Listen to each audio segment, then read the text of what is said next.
Hi guys, welcome to another episode of Living Life at Life View. I am your host, Dr. Veronica Garcia, and we are back with another of our research episode series, which means that I am joined by the amazing Aaron Gilligan, the other co-host. And today we are pleased to welcome Dr. Will Vicory to our studio.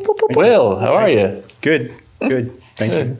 I'm so excited to have you, Will. I want the world to know a little bit more about your role at the university. But before that, you do have a background in biomedical engineering. Is that correct? That is not correct. That is not correct.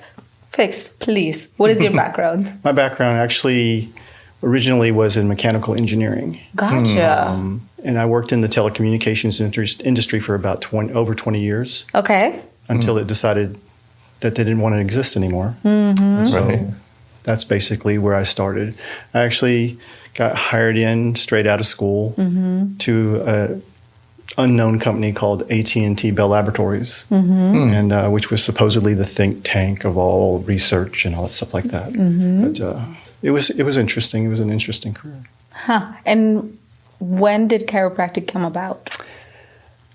When I had to reinvent myself. It's one of the bad things about getting laid off or losing your position or something like that is that you have to find something and then you find out that, everybody tells you, you're obsolete. And I'm like, no, I'm not. So I had to reinvent. I basically had to reinvent myself. Wow. And so I was actually going to school to become a rad tech. And the professor that I had, he said to me, he says, "You annoy me." I said, "Okay, well, I like it." He says, "No, you ask too many questions, and you should think about being a doctor." I said, "Oh no, I hate doctors. Not interested." But he kept persisting. And then one day he called me into his lab. He says, "I want you to see something." And then he showed me something that I'd never seen before. He had a person laying on the table and he was doing this, and he says, "Watch this leg." And it went short. And he says, "Watch this leg now." And it goes long. And I went, "What is that?" He says, "I can't tell you." I said, "What do you mean you can't tell me?" He says, "You'll have to go to this school over here and find out." So I said, "Okay." I thought about it. Because you now mess with me because now Now you can't sleep. Right. Well, yeah, I have a start tendency of that problem. right? So I had to process that, and I'm like, okay, I'm going to go check this out. So I went to this place called Life University. Had no idea what it did, and didn't know anything about it. Walked in there, and then all of a sudden I'm sitting in Dr. Koch's class. Okay. After about 4 or 5 weeks, he goes and says something, and I said, "Oh, I get it." And all of a sudden it clicked. That's basically how I got into chiropractic. So then you got the answer to all those questions, or one of the answers to all those questions, maybe. Short leg length, come on. Right. I'm like, come on. It just blew my mind. Like, but he made it look magical. Yeah. But you can do that. Yeah. And it's funny because when I actually worked with patients, that's exactly what I would do is show them the leg length differential and then show them how I could correct it. And they were like, their eyes would light up like, "What is this?" I'm like, Right, yeah, right. I'll give the magic to you too. So Magical evidence in a way. absolutely. Yeah. Absolutely. So how long, you're back at the university in a different role. How long since you graduated and then come back into the role that you are in? Well, I graduated in 2011. Okay. So was in practice, well, obviously for about 14 years and then received this opportunity. So kind of excited about it. So what is this opportunity now? I don't know. I don't know, actually. Evolving. It's evolving. It actually has, because when I originally was told what it was, it's not what it is now. So I was to be actually helping to upgrade the PAT mannequin. And unfortunately, the PAT mannequins have had a lot of activity, and their durability is lacking. Ooh. How's that? That's That's fancy words. I like fancy very- words. That's what I thought too. So actually, I'm trying to upgrade it, find ways to improve its performance, as well as make it more conducive to what really the students are supposed to encounter in practice. If you're familiar, or if anybody is familiar with the PAT mannequin, everything is done with it being prone. But when you do palpation, it's not done prone, at least not the way we were taught. Right. And so that's one of the first things that's already changed in the upgrading of the PAT mannequin, is that I am trying to develop a seated mannequin for them to experience what palpation is really like. So trying to identify the landmarks and everything that you do in palpation. So that's where I'm going. That is so exciting. So exciting. Yeah, Pat gets an update. Yep. Yeah. And then obviously then PAT will actually be used for adjusting, and then I'm going to work on that to try to make sure that there's some other little enhancements in there that they would not know about it. Everything is pretty invisible to the student. So for the listener or person that's watching that has no idea what we're talking about, tell us a little bit about PAT. Say again? Tell us a little bit about PAT. Okay, so the PAT mannequin, that's obviously it's an acronym. PAT meaning palpation, A being adjustment, and T being a tool. So it's palpation adjustment tool. It is basically a molded silicon, I'm going to call him a dummy because he's my buddy. Buddy, yeah. Buddy. And there are components that are built in to simulate the spine and all its vertebral components. There are also sensors in there in order to identify where the person is actually positioning their hand or fingers or anything like that. And that's basically the way it is right now. That's really interesting. And I remember PAT from the very early beginnings when I was here in school, how it started in this garage and there was just foam and a spine and kind of that idea and that evolution. So it's really exciting to know that there's a person designated to continue the evolution of PAT. Because as a person that saw like the very first, this is foam and this is a structure, and then touch it and then you can start feeling it. Right. To what it is now, what we have students in clinic using, in technique classes and practicing, and to be able now to evolve it to a weight bearing, which is a huge difference.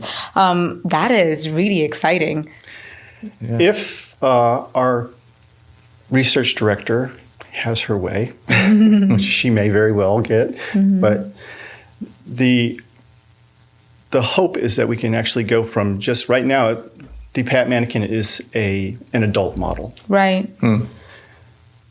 There's a hope that we can evolve into having a child model, even a baby model. We want to possibly incorporate things that the student, the future doctor will experience, such as adipose tissue, fat, and women versus men, those kind of things. So all that is the hope that we're going to get there. But if that happens, I will be 152 years old by the time that gets done. So you'll totally be around. Right. Probably. I'll be the guy that's walking with that cane. Right. So. Can you speak a little bit to the research around PAT? Like, what kind of are you involved in the research itself, or how are you getting the information for how to get this evolution going, I guess, with PAT? Actually, I inherited this. So somebody else built it. When I walked into the position, I thought I was going to have a lot of information, and I've not really found that. So I'm basically having to reinvent the wheel, which I don't like to do. So. Yeah. Right. So but it sounds like you're doing an extraordinary job, though, at it. Oh, thanks. Well, just getting into the seated position, I think that's revolutionary in terms of the PAT mannequin. That I believe it will be. It was purely a recommendation from a lot of the clinic doctors that hey, this is not how we do it, and because of my inquisitiveness about it, saying, would that be good for you? Would you think that would be a teachable item for the students? Yeah. That was where that just developed out of that. Yeah. Absolutely. So, I mean, to be honest with you, my role is I want to support the faculty clinicians as much as possible. in trying, as much as possible, in trying to develop the educational tools that are necessary, because they're the ones that they get their feet on the ground with the whole process. I mean, I can come up with some great little widget, and then the faculty clinicians can come back and say, yeah, that's not going to work. So, I mean, I really want to, I love to get their feedback on this stuff. And so I've asked a lot of clinicians, and I think I'm going to continue to do that. And I heard that our faculty clinicians down there at I think it's more not the student clinic, but the outpatient clinic, that they're really interested in getting involved with that. So that's going to be good. Any type of feedback, even feedback from students, is important to me. Yeah. I know that we had a, what do they call that little thing? QR code, where somebody could submit their ideas. Absolutely. That's great. So does Pat live now at the student clinic exclusively, or is at the outpatient clinic as well? Yes. Oh. Everywhere. Good. Yes. And in closets too. So. And in storage. Right? Storage, That's fantastic. But there's also so much opportunity, quite honestly, because being a graduate of just 6 years ago and not having the opportunity of having a mannequin or a buddy to just practice the thrusting into without someone saying, okay, Veronica, calm down. Like, I'm done for now, for today, for the next 3 months because of how many times I thrusted. It's really such a beautiful experience to be able to, in student clinic, walk the student over to Pat and say, okay, let's practice just setting up the hands. And now let's practice putting your body weight into it. And let's practice the speed of it. It's such an important piece that I feel like as a student, I didn't have. However, it's so beautiful to see them. Oh, it clicked here. And now I can just reproduce that into my patient that's laying on the table next to Pat. Right. And that's what excites me about the evolution, because we have females, we have males, we have older generation, and that have very different spines than our little teeny tiny babies that we have. We have a 1 month old in clinic, We have all these beautiful bodies that truly having Pat to practice on and to build that confidence in students for them to say, okay, my muscle memory is now working. It's just a matter of me adapting it to this specific body now. It's giant. And it matters. Yeah. Because we know that you don't adjust an infant like you adjust an adult. Exactly. And yet I know that there are some chiropractors out there that do, which is a tragedy as far as I'm concerned. So it's a great skill.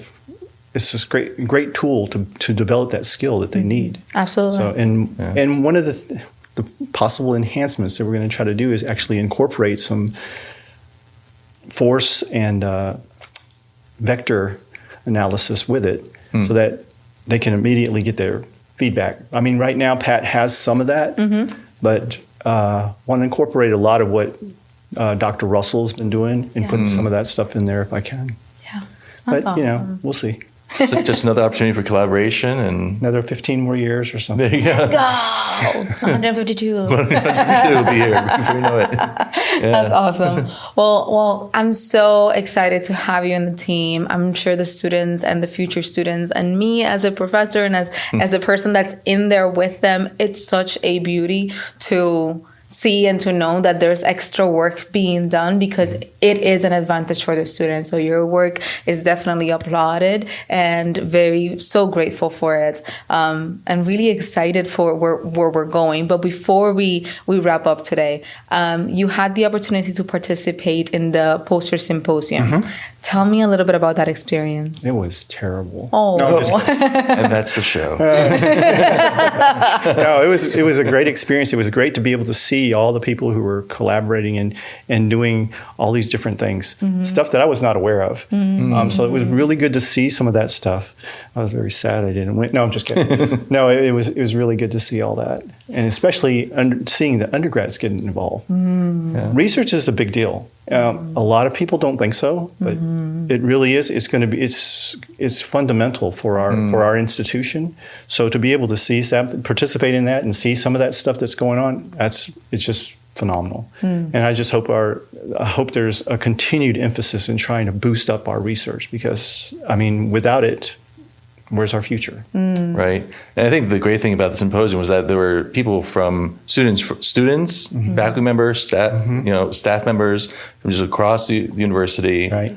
So really all coming together, and so I'm so glad you had a good experience. Yeah, it was a good experience. Good. I was just kidding about it first. Do you feel like it prepared you have you done much conference presenting in the past? Not with Life, obviously, but Right. with other places, yes. Okay. Okay. That's Very awesome. good. I'm excited. So I hope that we get to see you back at the next symposium as well. Oh, I probably will have to. My part arm of your will be job twisted. duties. You will do this. I love that. But thank you so much, Phil. Thank you for your time, and thank you for your dedication, and thank you for your passion for helping grow what it is the education of chiropractors at Life University. Not yet around the world, but we're coming for you.